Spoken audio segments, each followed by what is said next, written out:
What follows is a story from Wales entitled The Legend of Llangorse Lake.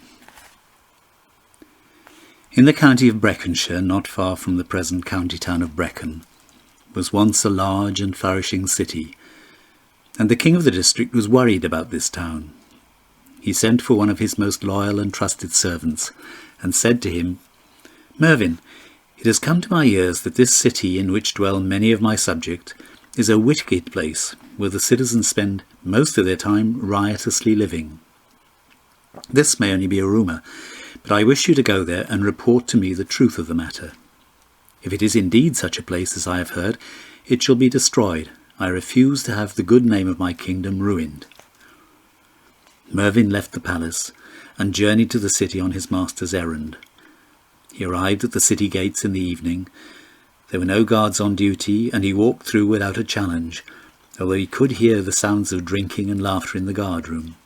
The city streets were full of dancing, rioting people, who jostled Mervyn as he slowly passed among them.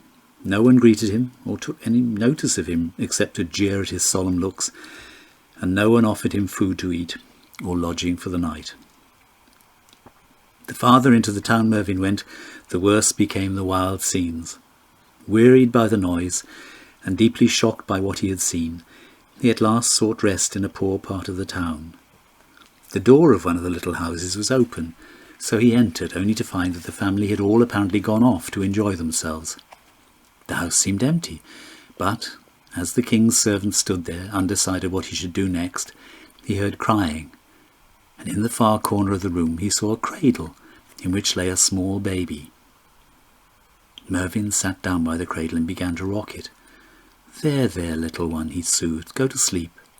And as the baby happily closed its eyes and slept, Mervyn found the tears running down his own cheeks at the thought that this little innocent and neglected baby must perish with the guilty ones of this wicked city. He stayed the night with the child, amusing him in his waking moments with his jewelled gloves, whose bright colours attracted the baby's eye. At daybreak, Mervyn left that he might reach the palace early and make his report to the king.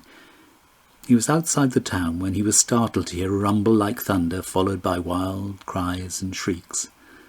These at last died down until he heard now what can only be described as the lapping of waves. And then there was silence. It was still dark, and Mervyn, not able to see what had happened, decided to continue on his way. However, it was cold, and looking for his gloves, which he usually kept tucked into his belt when he wasn't wearing them, he found one was missing. And then he remembered that he must have left this in the baby's cradle. It was a nuisance, but he'd have to go back for it. The gloves had been a present from the king, and Mervyn prized them highly. It was not long before he reached the place where the city should have been, but there, instead of the streets and houses and gardens, lay a vast sheet of water on which one tiny object was sailing. The wind gradually wafted this towards Mervyn until he was able to recognise it as the cradle in which lay not only his jewelled glove, but the baby himself, alive and well, and crowing with delight to see his friend of the night before. Mervyn carried the child to the king and showed him as the one innocent soul who had been saved from the wretched and evil city that now lay under the waters of the lake called Llangorse.